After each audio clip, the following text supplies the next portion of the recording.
वो कहते हैं ना कि अभी अभी खबर आई है कामरान टिसोरी अपना भाई है, तो अभी अभी खबर आई है कि कामरान टिसोरी को ओहदा मिला है और वो अपना भाई है और अगले 3 सालों तक अपना भाई, 2-3 साल तो अपना भाई रहेगा वो। तो बहरहाल जी एमक्यूएम की जो हालत है, जो कंडीशन है,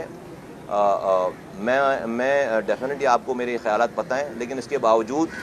मुझे तो अफसोस होता है देख कर के यार इस पार्टी में हमारे भी 30-35 साल, 32 साल, 33 साल लगे हैं और ये जो आज एमक्यूएम में लोग बैठे हुए हैं उनसे ज़्यादा कुर्बानी इस एमक्यूएम के लिए हमारी और मेरे पास जो लोग हैं उनकी हैं। तो हमें अंदाज़ा नहीं था कि ये हमारी 35 साल की जो है कुर्बानियों को, और फिर हमारा कोई एक दिन का फाउल नहीं है,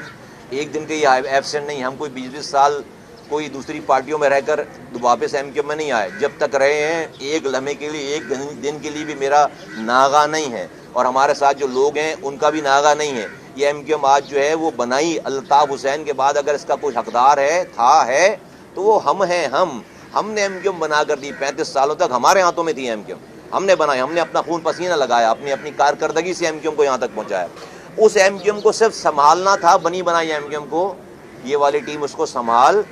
नहीं सकी। तो हम तो मुखालिफ होने के बावजूद भी हमें इनका ये हशर देख कर जो है वो हमें जो है वो अफसोस ही होता है।